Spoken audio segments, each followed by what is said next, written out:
so we're going to have a look at a typical funk pattern, which a lot of you might see and think, oh, that looks very complicated. So I'm trying my best to break it down. I've taught this in lots of different ways, and I think this might be the best way. So I'm going to use Get Lucky by Daft Punk and Pharrell to use it as an example. So I'm just going to demonstrate it first and then break it down to its simple components. So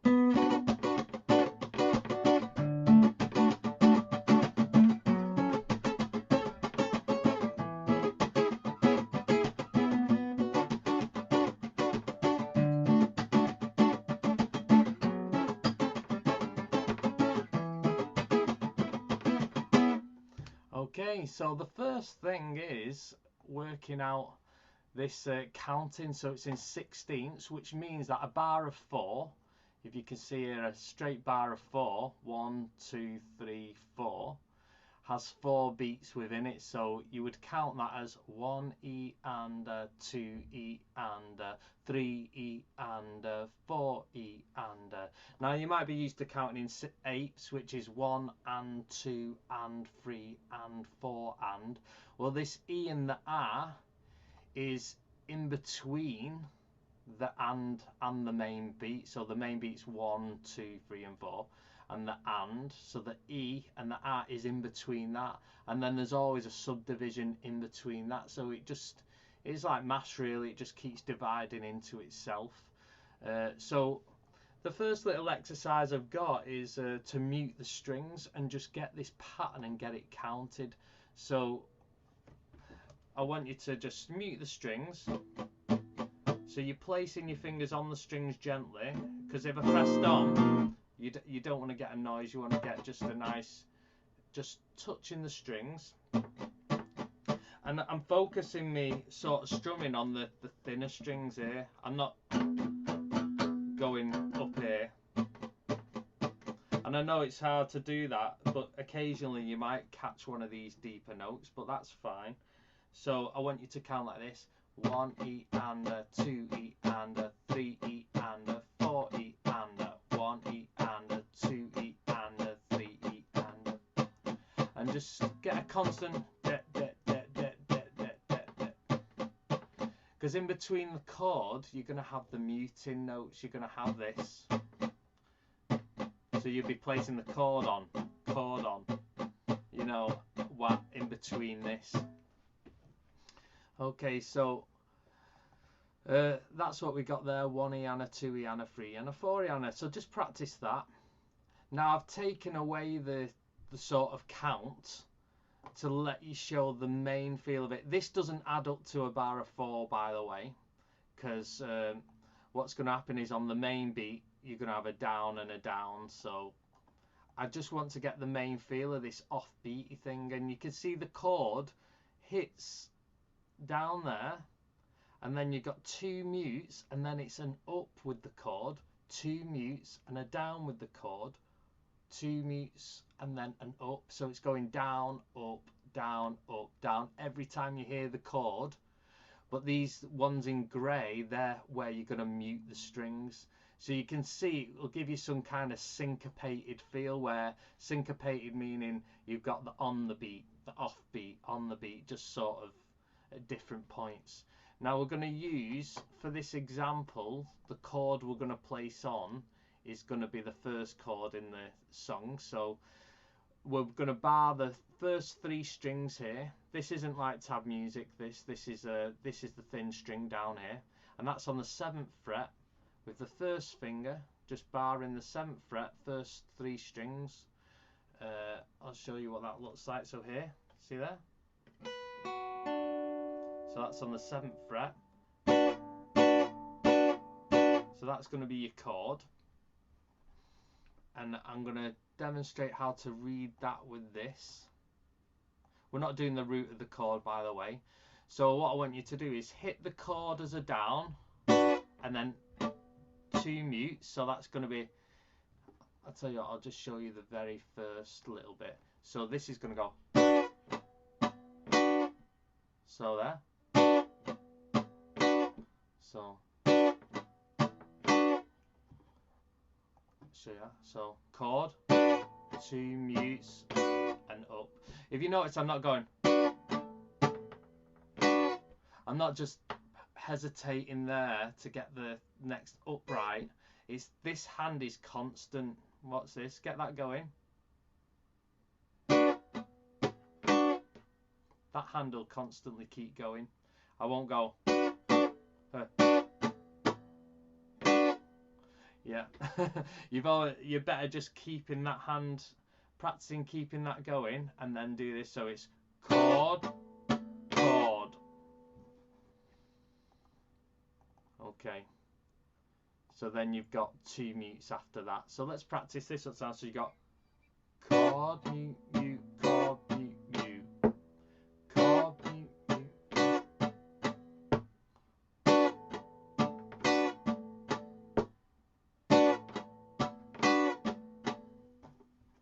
So really, once you've mastered that, it is a case of looping that.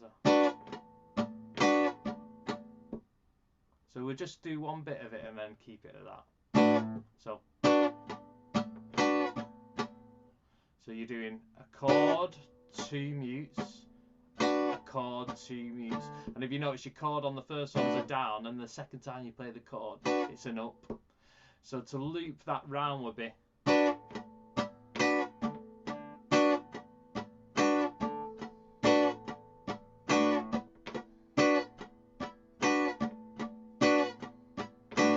So I'm going to put on that sequence, the whole of that sequence. So you got down, up, down. I'm going to say in the blue when I'm talking through this now, I'm going to say the blue one's louder than the grey one. So it goes down, up, down, up, down, up, down, up, down, up, down, up, down, up. So it is very hard to explain this. I've tried lots of different ways, but hopefully if I say it in lots of different ways, something will click with you. So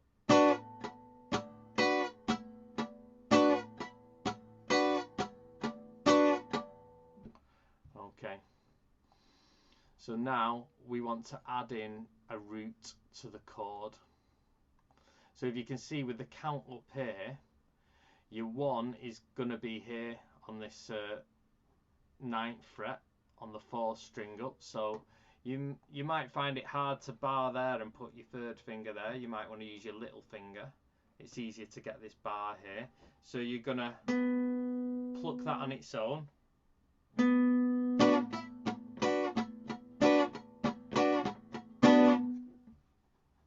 Okay, so I'm going to demonstrate what happens here. So you can see the root here is the arrow on the 1. The chord is these blue things. That's what you're going to hit, and then the mute. So it's a mixture of all these 3. And I put here, this shape comes from the E minor bar shape. So that shape comes from this. So like you've got an E shaped bar. And if you take that off, that's an E minor, and just playing the top half of that. So let's see if you can look at the counts here. You've got 1 E and 2 E and 3 E and A, 4 E and 1 E and 2 E and 3 E and A, 4 E and So you can see I'm accentuating the sort of chord there when I'm saying through that, and that's what gives you this sort of funky offbeaty rhythm. So going from here, the root, 1 E and 2 E and 3 E and 4 E and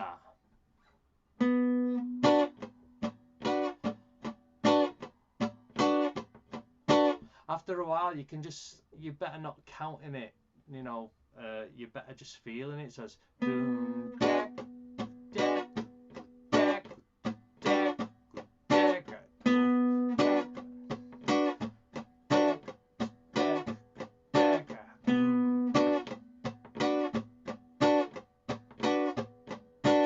I'm going to do that slow, so.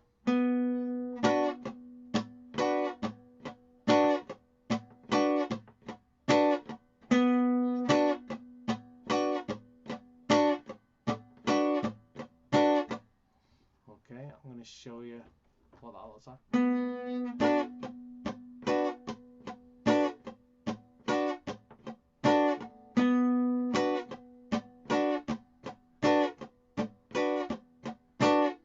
Okay, so that's just on one chord. Now you've got 3 other chords. You've got it going to a D. So I'm doing that as an A-shaped D. So I'm putting this on the 5th fret. And there, I'll show you the shape there, because I know some people like to visually see the chord box. So this shape comes from the A-shaped barred. So you're putting your first finger on the 5th fret there, 5th string, and then your bar in there. So you can see it looks like an A major shape. That's where it's from, this shape. But bar in it up here turns it into a D chord. So there. So you play the root.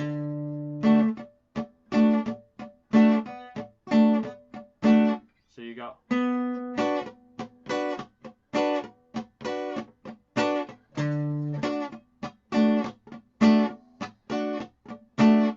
And then you've got a F sharp minor 7, which is here on the 9th fret, and it's a, if you look, it comes from the A minor 7 shape here. See there?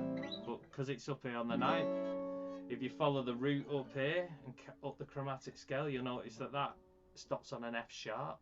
So that's why this is an F sharp minor 7 from the A minor 7 shape.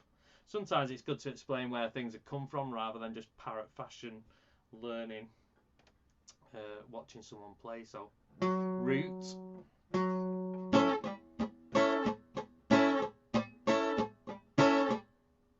and then the last chord is on the E, so it's the same as the D but 2 up. So if you can do the D, you can start that on the 7th fret and watch root.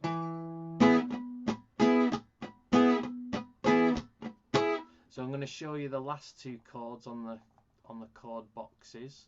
So here you've got, see there, shape comes from the A minor shape barred.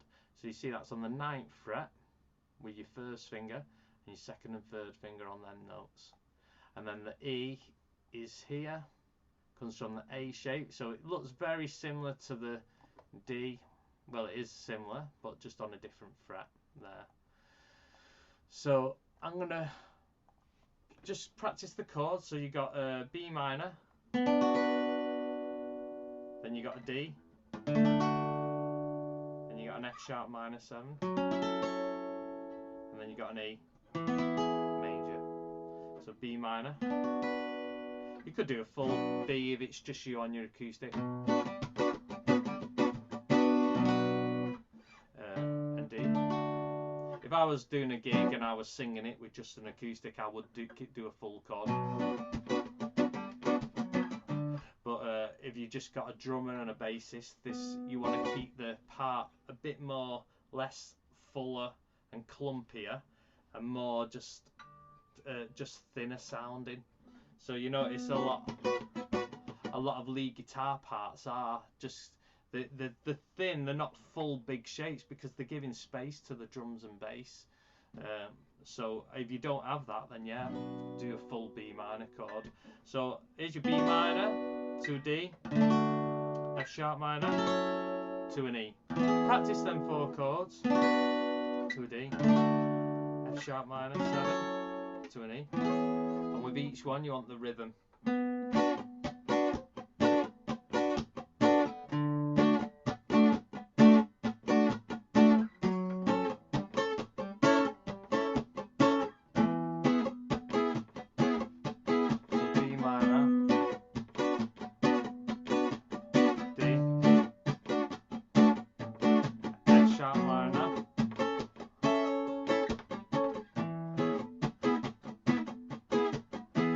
You can add little notes like here.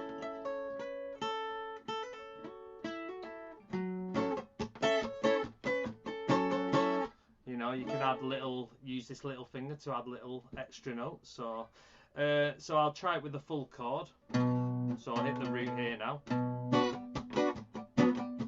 D, F sharp minor,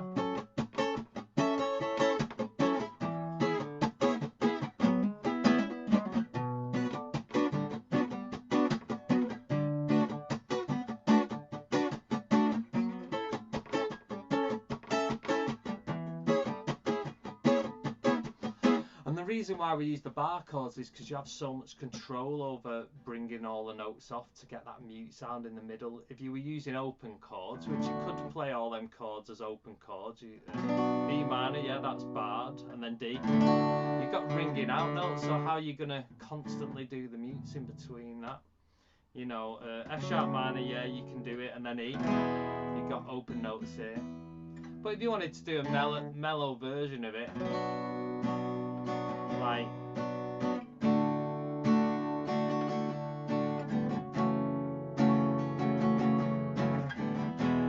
you could do that and sing it. That's probably how a lot of people would approach it. They'd look on the tabs and see the chords and then just strum it and then sing it. But it's nice to get the rhythm, get the funky rhythm going, and it does sound like a bit more to it. And you can switch off from it and start singing.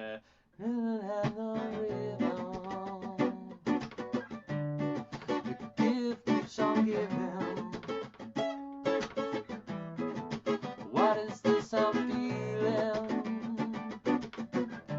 If you wanna leave, I'm with it. And the reason I can do that is because this sounds like that. It's just like tapping along and singing to me. Like, just if it was sort of a regular, you'd find that hard to get the singing in. So strumming, always you want to be aiming to achieve a constant sort of up and down. Okay, there's quite a lot to digest in this clip, so let me know how you get on. Thanks a lot. Bye.